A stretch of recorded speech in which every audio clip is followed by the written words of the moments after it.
नमस्कार, शुरुआत करते हैं दोपहर के नंबर 1 डिबेट शो की। मैं हूं आपके साथ अनुराग। क्या चुनावी लड़ाई गेरुआ वर्सेस निजाम पर आ गई?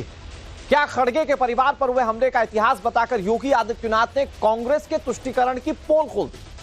ये सवाल क्यों पूछे जा रहे हैं मैं आपको बता दूं। ये सवाल इसलिए क्योंकि कांग्रेस अध्यक्ष मल्लिकार्जुन खड़गे ने योगी आदित्यनाथ के गेरुआ वस्त्र पर सवाल उठाए, तो योगी आदित्यनाथ ने इस पर कड़ा पलटवार किया।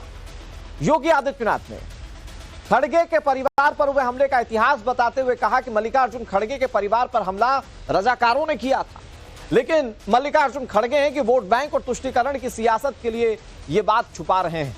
ये बात योगी आदित्यनाथ ने कही।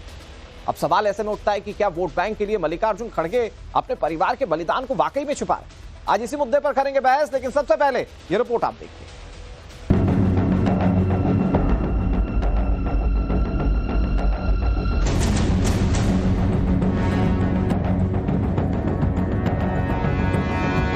निजाम के रजाकारों के द्वारा उन्हें जलाया गया। खड़गे जी सच्चाई को नहीं बोलना चाहते, क्योंकि उन्हें लगता है कि निजाम पे आरोप लगाऊंगा तो मुस्लिम वोट खिसक जाएगा। चुनावी माहौल गर्म है, वार पलटवार जारी है, लेकिन इस बीच में पर्सनल अटैक भी लगातार हो रहे हैं। कांग्रेस अध्यक्ष मल्लिकार्जुन खड़गे और सीएम योगी आमने सामने हैं। चुनावी लड़ाई अब गेरुआ वर्सेस निजाम पर आ गई है। कांग्रेस अध्यक्ष मल्लिकार्जुन खड़गे ने सत्ता में रहते हुए सीएम योगी के भगवा वस्त्र धारण करने पर सवाल उठाए थे। उनकी भाषा को आतंकी की भाषा जैसा बताया था। योगी आदित्यनाथ ने खड़गे पर पलटवार करते हुए साफ साफ कहा कि उनके लिए देश पहले है, जबकि कांग्रेस के लिए तुष्टीकरण की नीति पहले है। लगातार 3 दिन से कांग्रेस के अध्यक्ष श्री मल्लिकार्जुन खड़गे जी की बात को देख करके वे मुझ पे बहुत नाराज हो रहे हैं। वे नाम पीले बनने जा रहे हैं मुझ पर कि मैं इस प्रकार की भाषा का प्रयोग क्यों कर रहा हूं। खड़गे जी, मैं एक योगी हूं और एक योगी के लिए देश पहले होता है, राजनीतिक स्वार्थ बाद में। यही अंतर है एक योगी में और आप में कि मेरे लिए देश पहले है, क्योंकि मेरे नेता मोदी जी ने हमें यही बताया है कि पहले हर काम देश के नाम। लेकिन आपके लिए कांग्रेस की तुष्टीकरण की नीति पहले है, और यही कारण है कि आप सच्चाई न बोल पा रहे हैं न समझ पा रहे हैं। योगी आदित्यनाथ ने पलटवार करते हुए मल्लिकार्जुन खड़गे के परिवार के इतिहास के पन्ने पलटकर पूरी कांग्रेस को फंसा दिया। आपको गुस्सा करना है तो निजाम पर करिए, हैदराबाद के निजाम को, जिस हैदराबाद के निजाम के रजाकारों ने आपके गांव को जलाया था, हिंदुओं की निर्मम हत्या की थी, आपकी पूज्य माता को, आपकी बहन को, आपके परिवार के सदस्यों को जलाया था। इस सच्चाई को देश और दुनिया के सामने रखिए कि जब भी पटेंगे तो इसी प्रकार से निर्ममता से कटेंगे। ये सच्चाई रखिए।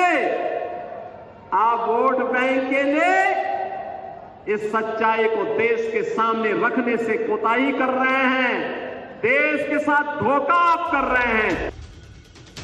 सीएम योगी आदित्यनाथ ने मल्लिकार्जुन खड़गे के परिवार, उनके गांव की बात की और रजाकारों का जिक्र किया। दरअसल मल्लिकार्जुन खड़गे का जन्म आजादी से पहले 1942 में कर्नाटक के बीदर जिले के एक छोटे से गांव वारावट्टी में एक दलित परिवार में हुआ था। उस वक्त हैदराबाद रियासत के तहत ही कर्नाटक और बाकी अन्य राज्यों के कई हिस्से आते थे। आजादी के वक्त हैदराबाद रियासत के निजाम ने हैदराबाद के लोगों से या तो पाकिस्तान में शामिल होने या एक अलग मुस्लिम राज्य बनाने की बात कही थी। हैदराबाद रियासत के निजाम किसी भी हालत में भारत के साथ नहीं आना चाह रहे थे। हैदराबाद को भारतीय शासन के तहत लाने के लिए एक सैन्य अभियान ऑपरेशन पोलो चलाया गया। ऑपरेशन पोलो का विरोध करते हुए रजाकारों ने गांवों पर हमला करना शुरू कर दिया, घरों में लूट शुरू कर दी। रजाकार हैदराबाद के निजाम की निजी सेना थे, जिन्होंने निजामों के खिलाफ आजादी के लिए लड़ रहे सैकड़ों लोगों को मौत के घाट उतार दिया था। जब हैदराबाद में रजाकारों ने मारकाट मचाई तो उस हिंसा की चपेट में मल्लिकार्जुन खड़गे का परिवार भी आया। साल 1948 में जब मल्लिकार्जुन खड़गे सिर्फ 6 साल के थे तो उनके घर पर रजाकारों ने हमला कर दिया। रजाकारों ने उनकी मां और बहन को जिंदा जला दिया। मल्लिकार्जुन खड़गे के पिता अपने परिवार को तो नहीं बचा पाए, लेकिन किसी तरह से इस हिंसा में मल्लिकार्जुन खड़गे बच गए थे। खड़गे का घर किसने जलाया, ये कहानी खुद खड़गे भी सुना चुके हैं, लेकिन उन्होंने दुनिया को अपनी कहानी का वो हिस्सा नहीं बताया था कि आखिर वो कौन था जिसने उनके घर को दंगों की आग में झोंक दिया था। मैं अकेला था। मेरे बाप ने बोला तू अकेला संतान मेरे लिए है, क्योंकि तेरी माँ मर गई, तेरी बहन मर गई, तेरे चाचा मर गए, मेरा घर पूरा उजाड़ दिया, क्योंकि वो घर जला दिया गया एक जमाने में। वो क्यों जलाया मैं नहीं बोलता, लेकिन जल गया, सब लोग मर गए। ऐसे में सवाल है कि क्या योगी आदित्यनाथ ने रजाकारों का चैप्टर ऑन कर कांग्रेस और मल्लिकार्जुन खड़गे की दुखती रग पर हाथ रख दिया है। सवाल ये भी है कि खड़गे के घर जलाने का इतिहास बताकर योगी ने कांग्रेस के तुष्टीकरण की पोल खोल दी है। क्या खास समुदाय का वोट लेने के लिए खड़गे रजाकारों का नाम लेने से बचते रहे? Bureau report, times now, Navbharat.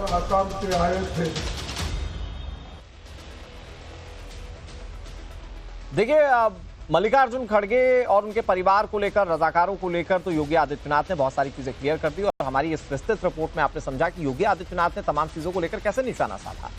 लेकिन रजाकार कौन थे पहले ये समझ लीजिए। रजाकार वो क्रूर सेना थी जो हिंदुओं पर हमले करती थी। उसने कई लोगों को धर्मांतरण ना करने के एवज में मौत के घाट उतार दिया। जिस क्षेत्र की आबादी 80% हिंदुओं की हुआ करती थी, वहां ज्यादातर मुस्लिम हो गए थे।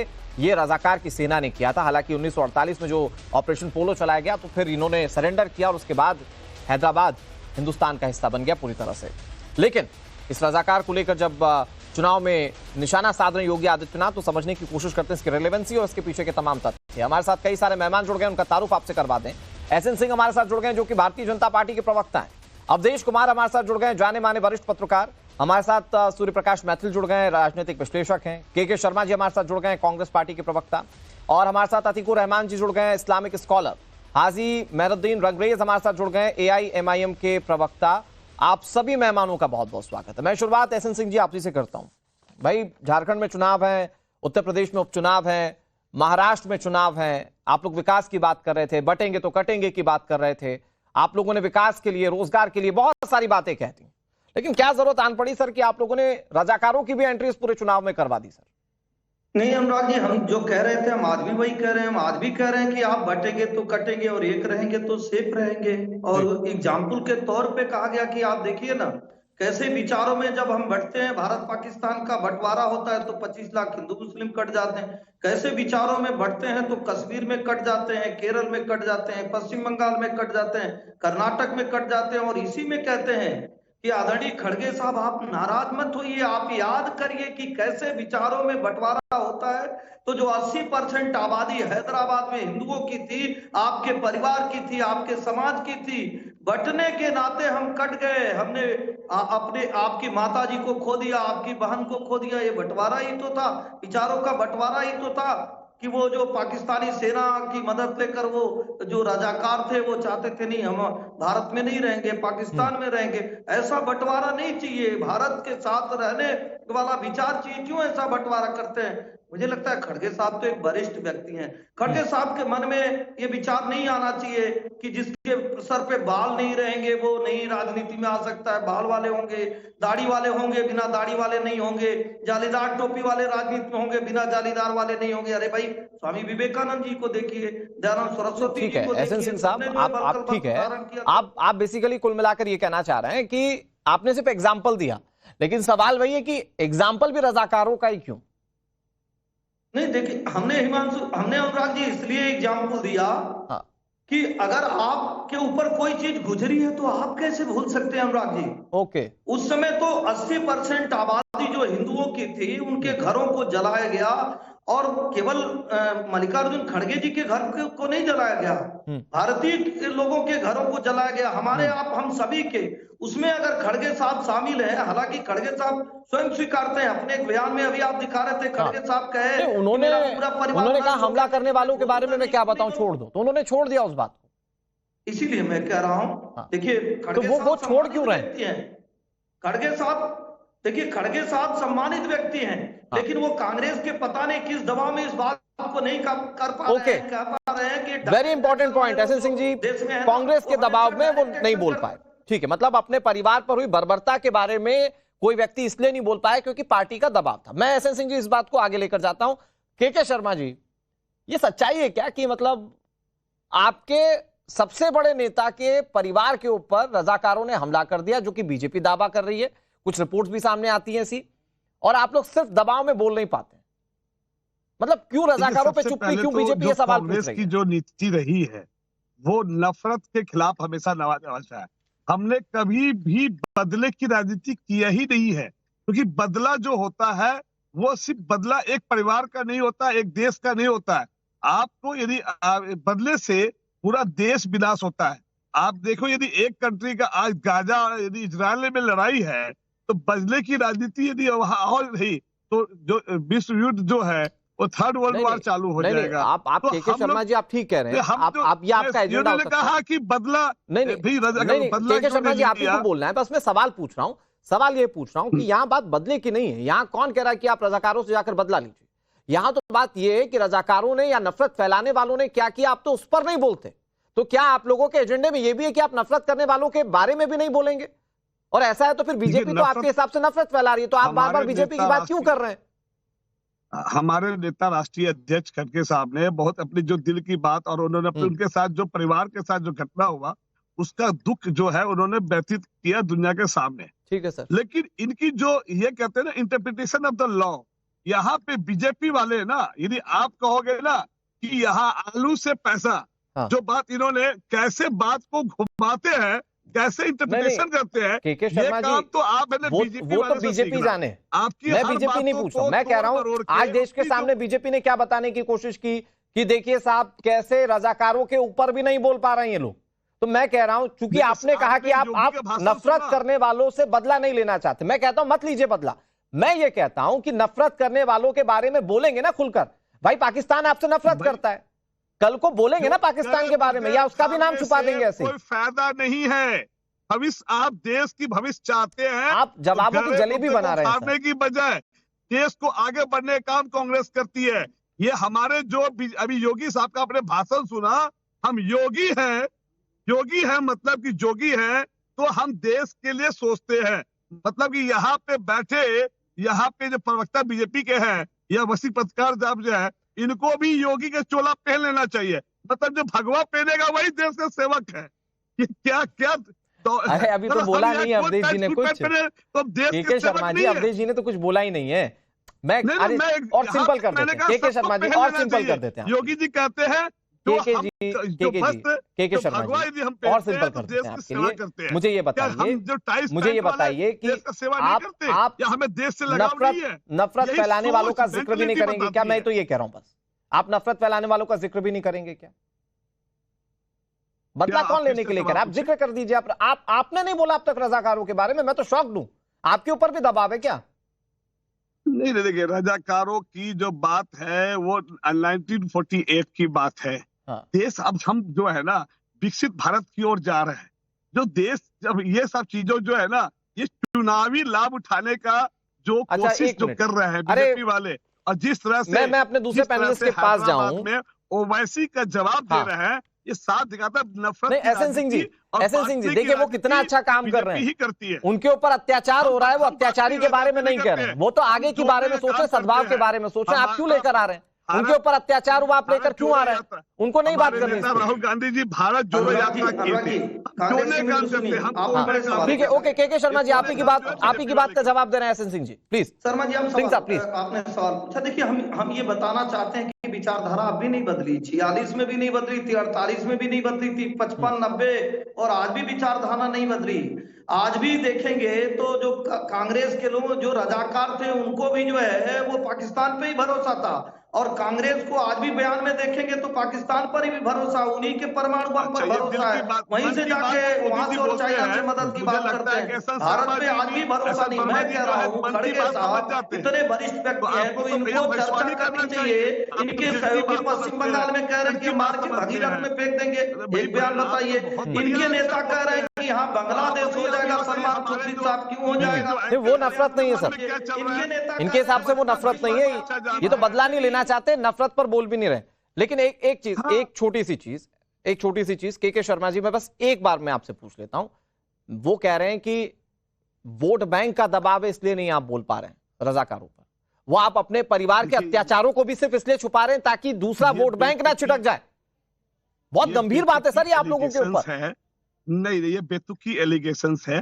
चुनाव में मुद्दे को, जो असल मुद्दे, जो विकास का मुद्दा है, रोजगार का मुद्दा है, उसको ये पूरा कर नहीं पाए, तो उसको भटकाने के लिए ये जो षड्यंत्र है, ये बीजेपी वाले जानते हैं। इनकी ट्रेनिंग होती है कि कैसे मुद्दे को भटकाना है, कैसे लोग जो है ना, जो असली मुद्दे चुनाव में, चलिए मैं कहता हूं आप सही कह रहे हैं, बीजेपी की ट्रेनिंग होगी, लेकिन मैंने तो सवाल पूछा कि नफरत करने वालों पर भी बोल दीजिए, तो आप तो नफरत वालों पर नहीं बोल रहे हैं। आपकी ज्यादा बेहतर ट्रेनिंग लग रही है कि मुद्दों को कैसे भड़काना है।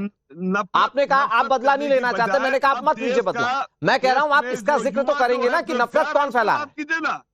युवा बेरोजगार है, उस पर क्यों नहीं बात करते हम सर? आप उनके जाल में हम नहीं फंसेंगे ना, उनकी बैटिंग पिच पे हम बॉलिंग नहीं करेंगे, हम बॉलिंग करेंगे। क्या एसएन सिंह जी, आप अपनी पिच पर बल्लेबाजी कराते हैं, कहते हैं हमारा बल्ला हम ही खेलेंगे।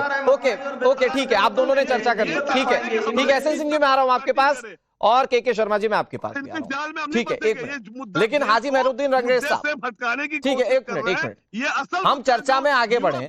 हमने अपनी विस्तृत रिपोर्ट में यह बताया कि कैसे रजाकारों ने धर्मांतरण के लिए, हिंदुओं को कन्वर्ट होने के लिए उन पर अत्याचार किए, और वो अत्याचार इतने निर्मम थे कि हम शब्दों में बयान नहीं कर सकते। तो कम से कम रजाकारों पर आप तो बोल पाएंगे, उनके ऊपर हो सकता है कोई दबाव हो जिसके चलते वो रजाकारों के खिलाफ खुलकर ना बोल पा रहे हैं। आप बोल पाएंगे ना सर मेहरुद्दीन रंगरेज साहब? देखिए अनुराग भाई, जो रजाकार थे वो चले गए पाकिस्तान, जो वफादार थे वो रह गए हिंदुस्तान में। हाँ, मतलब बुरे थे, मैं तो ये कह रहा हूँ। आप इतनी बात कह दीजिए फिर मैं आगे बढ़ता हूँ। अच्छा सुन तो लीजिए, मेरी बात पूरी तो हो जाने दीजिए, मैं देता हूँ फिर जवाब। तो जो यहाँ पर रह गए वफादार, उनकी वजह से आज जो बीजेपी की नींद हराम हो चुकी है ना, बीजेपी को नींद आ रही है, और बार बार मुगलों पे बात करेंगे, बार बार रजाकारों पे बात करेंगे, बार बार मुस्लिम लीग पे बात करी जाएगी, बार बार हिंदू मुसलमान की बात करी जाएगी, बार बार एजेंडे की बात की जाएगी। तो ये लगातार इसी पिच पर खेलते रहते हैं, और जो चुनाव में, कभी भी चुनाव के मुद्दों पर चुनाव नहीं लड़ती बीजेपी। लगातार समाज में ध्रुवीकरण। रंगरेज साहब, बीजेपी मुद्दे को भटका रही है, वो हवा दे रही है।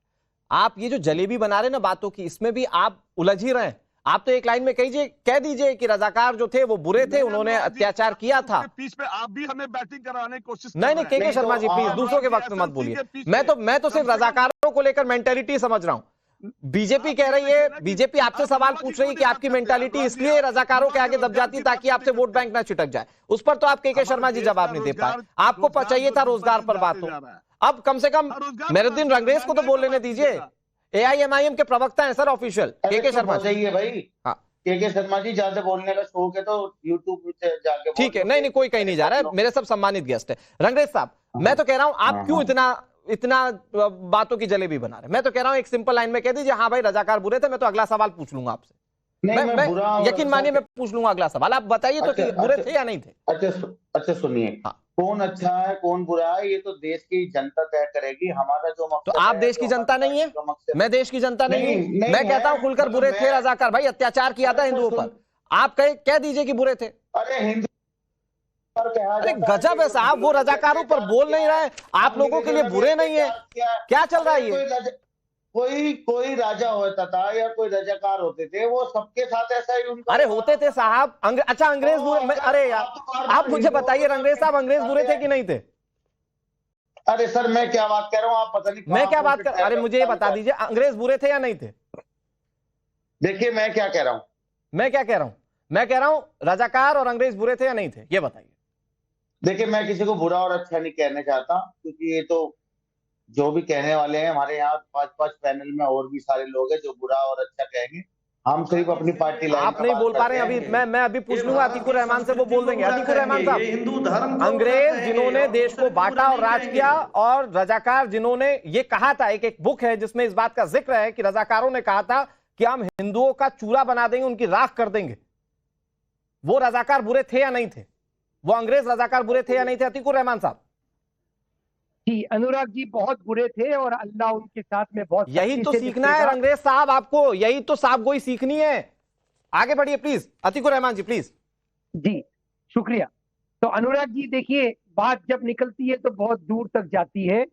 जो रजाकारों ने किया, और खड़गे साहब क्योंकि अपनी शराफत में उनके लिए खुल के नहीं बोल पाते हैं, मैं खुल के बोलूंगा क्योंकि कुरान हमको सिखाता है कि एक जर्रा बराबर भी जो मुसलमान अच्छा काम करता है अल्लाह उसको अच्छाई के साथ में पेश आएगा, और जो जर्रा बराबर भी बुरा काम करेगा अल्लाह ताला उसको उसी तरह से सख्ती से पेश आएगा। जो रजाकारों ने किया, इसीलिए उन्होंने अपने ही देश के साथ गद्दारी करके एक दूसरा मुल्क बनाने की बात की। और मैं आपको यकीन दिला रहा हूं अनुराग जी कि हम मुसलमानों में से कभी भी ऐसे दरिंदों को हम संस्कारी मुसलमान नहीं कहते हैं, लेकिन बिल्किस बानो के साथ में जो दरिंदापन दिखाया गया उनको तो योगी जी की पार्टी ने संस्कारी कहा। इसीलिए मैंने कहा देखिए बात निकलेगी तो बहुत दूर तक जाएगी। एहसान जाफरी का घर किसने देखा? फोन उठाने से इनकार किसने किया? चीफ मिनिस्टर की पद पर बैठने से भी एक मौजूदा मेंबर ऑफ पार्लियामेंट की गुहार किसने सुनने से इनकार की और उसका घर जला दिया गया? उन लोगों की तो बात करना चाहिए ना। आप किसका वोट बैंक खिसक रहा है? अगर योगी जी में हिम्मत है तो उन लोगों की भी बात करिए। आप इसकी बात कर रहे हैं? नहीं अतीकुर रहमान साहब, एक छोटी सी बात पूछ रहा हूं मैं आपसे। अतीकुर रहमान जी, आप ये कह रहे हैं कि बीजेपी का वोट बैंक खिसक रहा है, वो उस पर बात नहीं कर रहे, लेकिन क्या आप ये मानेंगे कि के शर्मा का भी वोट बैंक खिसक रहा है, इसलिए वो रजाकारों पर बात नहीं कर रहे हैं? 100% एकदम वाज़ेह बात है। देखिए सब कोई वोट बैंक के लिए काम कर रहा है, कोई हकीकत पसंद वाली बात नहीं कर रहा है। अगर हकीकत पसंद है खड़गे जी तो बोले कि रजाकार खराब थे और अल्लाह से वो गुहार करे, अपने भगवान से गुहार करे, उनके साथ बुरा हो। लेकिन मैं तो मुस्लिम आपको कह रहा हूँ कि हम उन रजाकारों को संस्कारी मुसलमान नहीं मानते, वो दोजख की आग में जलेंगे। अरे योगी जी भी तो कह दे। ठीक है, सूर्य प्रकाश मैथिल जी, मैं आ रहा हूं आपके पास। अतीकुर रहमान साहब ने एक बहुत अच्छा सा एक ब्रॉड रास्ता दिखाया मेहरुद्दीन रंगरेज के लिए, कि कैसे कहा जाता है कि हाँ बुरे थे, जो हमारे देश के लिए बुरे थे, तो उनको बुरे किस साफ शब्दों में कहा जाता है। मेहरुद्दीन रंगरेज साहब या अतीकुर रहमान ने कहा, मुझे लगता है अब तो एक पाथ तो दिखा दिया। अब आप कह दीजिए कि बुरे थे रजाकार भी और अंग्रेज भी बुरे थे। रंगरेज साहब देखिए अनुराग भाई, जिस तरीके से मैंने बताया, जो रजाकार थे वो पाकिस्तान चले गए, उन्होंने जो किया उनका जो होगा वो तो अलग बात है, मगर इस तरीके से बातें करना, ये बातें करना, इधर उधर की बातें करना, इतिहास को बार-बार नाथूराम गोडसे बुरा था कि नहीं था? हम इन सब पर वो नाथूराम गोडसे बुरा थे या नहीं थे? हम चाहते हैं देश में मुद्दों पर बात हो, महंगाई बेरोजगारी पे बात हो, किसानों की बात हो, युवाओं की बात हो। अरे साहब, आपके सांसद साहब जब संसद में खड़े होते हैं तो जय फिलिस्तीन का नारा लगाते हैं। उनका प्रवक्ता बैठकर आज कह रहा है कि मुद्दों की बात हो, कोई दिक्कत नहीं होनी चाहिए। और जय फिलिस्तीन तो हम बोलते रहेंगे जब तक है हम जिंदा। जय कर देंगे, लेकिन जो बुरा है उसको बुरा नहीं कहेंगे। आप कितना एक्सपोज होइएगा रंगरेज साहब? हाँ, मोबाइल आ जाती है, ऐसी दिक्कतें आ जाती हैं रंगरेज साहब, ऐसी दिक्कतें आती हैं। ऐसी दिक्कतें आ जाती हैं। सूर्य प्रकाश मैथिल जी, मैं अवधेश जी सुन रहे होंगे। अवधेश जी मैं आ रहा हूं आपके पास, बस एक सूर्य प्रकाश मैथिल जी अपनी बात कह लें। सूर्य प्रकाश मैथिल जी। धन्यवाद अनुराग भाई, पहले तो आपको और पूरे देश को भारत माता की जय, वंदे मातरम। और 4 लाइनें मुझे याद आ रही है अतीकुर रहमान, मैं हाजी मेहरुद्दीन रंगरेज और कांग्रेस तीनों के लिए, कि नजर नहीं है नजारों की बात करते हैं और ये जमीन पर चांद तारों की बात करते हैं। कल तक हाथ जोड़कर बस्तियों को लूटने वाले आज भरी सभा में सुधारों की बात करते हैं। आप हाजी मेहरुद्दीन रंगरेज के मुंह से रजाकारों के खिलाफ सुनना चाहते हैं। उनकी पार्टी का इतिहास पता है आपको? AIMIM कहां से निकली है? MIM से निकली है ना। और MIM की ही रजाकारों की पूरी फौज थी, अर्धसैनिक बलों की, जिन्होंने की भारत के अंदर जिस प्रकार से धर्मांतरण के लिए सशस्त्र हत्याएं भी की, नरसंहार भी किए, और ये लोग आज भी उनके वंशज बनकर यहां बैठे हुए हैं, AIMIM के लोग। आप इनके मुंह से सुनना चाहते हैं कि रजाकार जो हैं वो बुरे थे? अरे इनके लिए तो रजाकार भगवान थे, ये तो उन्हीं का DNA है, और आप उनके DNA वाले से ही आप पूछ रहे हैं कि रजाकार कैसे और क्या है। एक बात और मैं आपको बात कराना चाहता हूं, देखिए कांग्रेस का ना इतिहास रहा है, कांग्रेस का इतिहास रहा है मुस्लिम तुष्टीकरण का। इस देश का विभाजन हिंदू और मुस्लिम के नाम पे हुआ था, लेकिन जिस प्रकार से इस देश के सनातनियों के संग धोखा कांग्रेस ने किया वो जग जाहिर है, और लगातार अपनी तुष्टीकरण की नीति चलाते चलाते चलाते कांग्रेस इस स्तर पर उतर आई कि आज उनके राष्ट्रीय अध्यक्ष, जिनके परिवार का भी पूरा समूल नाश, उनकी परिवार की हत्या, लेकिन माता जी की, आप इसको दूसरे चश्मे से देख रहे हैं ना मैथिल साहब, वो कह रहे हैं कि हम तो बदला लेना ही नहीं चाहते हैं। मैं वही बताना चाहता हूं ना, अरे भैया ये बदला लेंगे क्यों? क्योंकि उनका वोट बेस वही है। ये लोग कश्मीरी पंडितों को जब नरसंहार होता है तब ये अपने मुंह में दही जमा लेते हैं, ये बुरहान वानी को भटका हुआ नौजवान मानते हैं, ये जवाहरी को जवाहरी जी कहते हैं, लादेन को लादेन जी कहते हैं, आतंकवादियों के साथ जो है ये प्यार मोहब्बत रखते हैं। यासीन मलिक को अपने घर में बैठाकर मनमोहन सिंह खाना खिलाते हैं, दस्तरखान बिछाते हैं, तो ये तो इनका राजनीतिक कंडक्ट है, तो ये मजबूरी ही मानूंगा मैं। ठीक है, ठीक है, ओके सूर्य प्रकाश मैथिल जी, मैं फिर आता हूं आपके पास। लेकिन के शर्मा जी, जो बात कही जा रही है कि आप रजाकारों पर इसलिए नहीं कह पा रहे क्योंकि ये आपकी वोट बैंक की बाध्यता है। मैं जरा इसको राजनीतिक विश्लेषक है हमारे साथ जाने माने अवधेश जी। अवधेश सर, ये जो योगी आदित्यनाथ ने जो चर्चा छिड़ी है इस पूरे चुनाव के बीच में कि रजाकारों तक पर बात इसलिए नहीं कह पा रहे, जिसको क्रूर घोषित किया गया, कई किताबों में इस बात को वर्णित किया गया कि कितने क्रूर थे रजाकार। कांग्रेस अगर इस पर नहीं बोल पा रही है, अपने राष्ट्रीय अध्यक्ष के परिवार के ऊपर हुए अत्याचारों पर, रजाकारों पर खुलकर नहीं बोल पा रही है, तो बीजेपी कह रही है कि ये वोट बैंक की बाध्यता है। आप कैसे देख रहे हैं सर इसे? जवाब दे दूं के शर्मा जी, एक मिनट में आ रहा हूं आपके पास। अवधेश सर, टेस्ट कर रहे थे, वो DNA नहीं, टेस्ट हुआ कि नहीं? अरे भाई अब सब लोग यही लोग बोलते रहेंगे। नहीं, के शर्मा जी प्लीज, अब अवधेश जी का वक्त है जी, प्लीज सर। भाई अनुराग सिंह, आपने 35 मिनट तो बैठा दिया, 35 मिनट में इतनी बातें आ गई इसमें, लेकिन रजाकार पर कोई चर्चा नहीं हुई, और ये सब लोग कोई कुछ बोलता रहा। मैं पूछ रहा हूँ, कांग्रेस के लोग कह रहे हैं कि ये ध्यान भटका रहे हैं, तो मल्लिकार्जुन खड़गे जी क्या कर रहे थे जब उन्होंने कहा कि भाई भगवाधारी है, भेष बनाकर घूमते हैं, तो वो क्या इशू बना रहे थे क्या? संविधान सम्मान सम्मेलन में अगर वो भगवाधारी है, बाल छिलाए रहते हैं, बाल क्यों नहीं रखते हैं माथा पर, और सफेद वस्त्र पहनना चाहिए, अब कोई बोले और उसका उत्तर दिया जाए तो कहा जाए कि ये ध्यान भटका रहे हैं। भाई आप नहीं बोलते, उनका नाम नहीं लेते तो उनको बोलने की नौबत ही नहीं आती। तो ये तो पूछा ही जाएगा ना कि अगर भगवाधारी आपको के साथ आपको समस्या है तो रजाकारों से क्यों नहीं समस्या हुई? आज तक आप बात क्यों नहीं कर रहे हैं?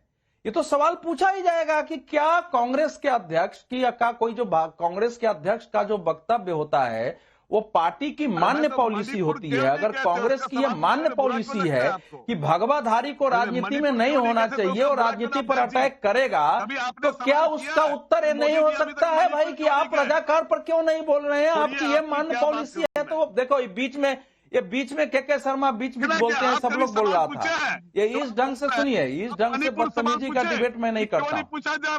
के शर्मा जी सुन तो लीजिए, अननेसेसरी कोई बोलेगा तो मैं नहीं बोलूंगा। नहीं, एक मिनट अवधेश जी, मैं चुप करा रहा हूँ। के शर्मा जी, के शर्मा जी, इसके बाद का वक्त आप ही का है सर। के शर्मा जी, अवधेश जी ने इन चीजों को पॉलिटिकली मोल्ड करने की कोशिश की, बातें पॉलिटिकली हो रही हैं। नहीं सर, आप इसके बाद आप जवाब दीजिए, बस सुन लीजिए। नहीं, के शर्मा जी देखिए ना, मुझे मजबूरन आपकी आवाज डाउन करनी पड़ेगी, मैं ये चाहता नहीं हूं, मेरा हर गेस्ट फ्रीली बोल पाए, मेरी ये कोशिश है। एक बार सुन लीजिए अवधेश जी क्या कह रहे हैं, उसके बाद आप ही को जवाब दें। ठीक है, ओके, ये जवाब बीजेपी देगी, अवधेश जी थोड़ी देंगे। अवधेश जी प्लीज कंटिन्यू। अभी हाँ, नहीं, ये अननेसेसरी बीच में कूदते रहते हैं, किसी की बात सुन के बोलें। अब भाई दादागिरी के लिए बहुत जगह है, वो दूसरे लोग भी कर सकते हैं। देखिए ऐसा है कि ये पॉलिसी हुई ना इस देश में जी, कि देश, देखिए हिंदू मुस्लिम एकता की बात करना और देश के सच को छिपाना, दोनों में जमीन आसमान का अंतर है। अच्छा, अगर कोई पार्टी अगर उसका परिवार उसमें मारा गया है, उसको बच के भागना पड़ा है, तब भी अगर उसके अंदर एलर्जी और नफरत किसी भगवाधारी से है, तो ये तो देश के लिए बड़ा इशू है कि 1947 से इस देश को कैसे चलाया गया। रजाकारों ने भाई मणिपुरी फिर कूद पर, भाई इनका साउंड तो बंद करो यार। के शर्मा जी की प्लीज आवाज थोड़ी सी कम कर दीजिए। हाँ ना, ऐसे कैसे डिबेट होगी? ठीक है सर, प्लीज कंटिन्यू, मेरे पास वक्त लिमिटेड है। अवधेश जी नहीं, प्लीज। मैंने आप पता खड़गे जी वहां मणिपुर नहीं खड़गे जी वहां मणिपुर उठा रहे थे, खड़गे जी भगवाधारी उठा रहे थे ना, उनको किसी ने रोका था मणिपुर उठाने के लिए? अजीब हालत है, पार्टी इनकी उठा रही है, उसका कोई उत्तर दे रहा है तो चर्चा तो उसी पर होगी। तो रजाकार मजलिस इत्तेहादुल मुसलमीन जो आज बन के ऑल इंडिया हो गई है, जो इनकी पार्टी है, उसका मिलिशिया सेना था। कासिम रिजवी साहब अलीगढ़ से पढ़ के विश्वविद्यालय से गए थे, और वो जो निजाम थे वो तो लिखते ही थे कि मैं तो अल्लाह का जल्लाद हूं, उनकी कविता है। तो अल्लाह का जल्लाद हूं और किसको मारता हूं, या तो लेकिन सर आज बातों को इतना सॉर्टेड रखना पड़ेगा कि क्या कांग्रेस पार्टी की राजनीतिक मजबूरी एक वोट बैंक के छिटक जाने का डर इतना मजबूर कर देती है कि वो बोले तक ना रजाकारों के बारे में? भाई के शर्मा नहीं बोल रहे हैं इस चर्चा में बैठ के। नहीं वो नहीं है, वो तो पहले से था। अब तो मुस्लिम वोट बैंक कांग्रेस का कंसोलिडेट हो चुका है। अब सेकेंड राउंड चल रहा है। सेकेंड राउंड एक चल रहा है कि लोगों के अंदर हिंदुत्व और भगवा पर अटैक करके इसके खिलाफ वातावरण बनाओ। क्योंकि कांग्रेस का एक फेज पूरा है। इस समय देश भर में कांग्रेस को मुसलमानों का वन साइडेड वोट मिल रहा है। जहां कांग्रेस नहीं है या बीजेपी को हराने वाली कोई दूसरी पार्टी होती है, वहीं वोट मिल रहा है। नहीं तो दे रहे तो वो उनका हो गया राहुल गांधी जी का। अब दूसरा फेज ये चल रहा है, ठीक है, जब तक हिंदुत्व पर अटैक नहीं करोगे और हिंदू समाज को जातियों से नहीं बांटोगे तो हमारा कंप्लीट वोट बैंक कंसोलिडेट नहीं होगा। तो ये इस दृष्टि से दूसरी ओर जो खड़गे बिना सोचे समझे। लेकिन एक सवाल मेरा ये भी है कि क्या आज की भी डेट में सिर्फ रजाकारों पर, क्योंकि अब बात निकल गई है, योगी आदित्यनाथ ने बात कह दी है, और अगर ये निकल गई है और उस पर जवाब देना होगा तो जवाब देंगे क्या? के शर्मा जी अगर हैं उनको तो प्लीज स्क्रीन पर ले आइएगा। अच्छा ठीक है, कुछ तकनीकी दिक्कत है, के शर्मा नहीं है हमारे साथ। एसएन सिंह जी कुछ कहना चाह रहे हैं। एसएन सिंह जी प्लीज जल्दी से कंक्लूड कीजिए सर। अनुराग जी 10 सेकंड में मैं कह रहा हूँ कि आज भी वही दिक्कत है। आज भी लोग हिंदुओं को हिंसक कहेंगे हिंदू लड़के लड़की छेड़ने जाते हैं, आज भी रामचरितमानस की प्रतियां जलाएंगे, आज भी भगवान राम पर सवाल उठाएंगे, आज ही हिंदुओं को टारगेट करेंगे। इन विचारधारा में बदलाव क्यों नहीं आ रहा है? प्रधानमंत्री जी भी यही कह रहे हैं, योगी जी भी यही कह रहे हैं, भारतीय जनता पार्टी के सभी लोग एक कह रहे हैं कि हम विचारों से एक रहे, हम व्यवहार में एक रहे, हम मिलजुल कर रहे हैं। इस विचारधारा को लेकर क्यों नहीं चल रहे हैं? क्यों ऊंच नीच, पूरब पश्चिम, उत्तर दक्षिण, हिंदी इंग्लिश, काला गोरे की भेद को कांग्रेस लेकर आगे बढ़ने का कार्य कर रही है? क्यों भगवा और हरे और पीले नीले सफेद का भेद कर? हम तो आज भी अनुरोध, देखिए आयरनी समझिए कि अभी कांग्रेस पार्टी को जवाब देना था, कांग्रेस पार्टी चली गई। खैर तकनीकी दिक्कत दूर करके के शर्मा को फिर लाने की कोशिश करेंगे। लेकिन इन बिटवीन मेहरुद्दीन रंगरेज साहब, बीजेपी तो कह रही है ना कि देखिए साहब, जैसा हैदराबाद में बट गए थे, जैसे वो रियासत अलग हो रही थी भारत से, तो उस वक्त हिंदू कट गए, उसी का तो रेफरेंस दे रहे हैं योगी आदित्यनाथ की। अगर उस तरह से आप बट गए तो फिर आप कट जाएंगे। तो रजाकारों का एग्जाम्पल देकर यही तो समझा रहे हैं योगी आदित्यनाथ, बटना नहीं है। अनुराग जी, आपके यहाँ पे शंकराचार्य जी का दिनेश गौतम जी ने इंटरव्यू लिया था, उन्होंने कहा था एक व्यक्ति दो पद्धति पर नहीं रह सकता। अब योगी जी को या तो जो गोरखनाथ पीठ के वो अध्यक्ष हैं, या तो वो रह सकते हैं या मुख्यमंत्री पूछा जा रहा है उस पे कोई जवाब नहीं है। तरीके की बातें अगर हो रही हैं तो उन्हें इसका स्पष्टीकरण देना चाहिए। वो इस पर क्या बोलते हैं? योगी जी लगातार बांटने की, मारने की, काटने की 2014 देखिए सर, एक मिनट एक करके, मैथिल साहब एक मिनट, रंगरेज साहब देखिए, मैं जानता हूं इस चर्चा में आप बहुत कम बोल पाए, लेकिन इसकी वजह समझिए। आप मुद्दे पर बोल ही नहीं रहे। दो पद एक वो अगले दिन बात कर लेंगे, आप इसको भेजिएगा, मैं इसको खुद सिनॉप्सिस बनाकर अपने आगे हेड के पास भेजूंगा, उस पर चर्चा कर लेंगे अगले। आज की बात पर बात बात कर सकते हो तो आज की बात पर बात कीजिए रंगरेज साहब। तो आप ये भी तो समझिए, और जो बांटने काटने की बात करता हो वो देश का मुख्यमंत्री हो सकता है, जो संविधान की शपथ लेके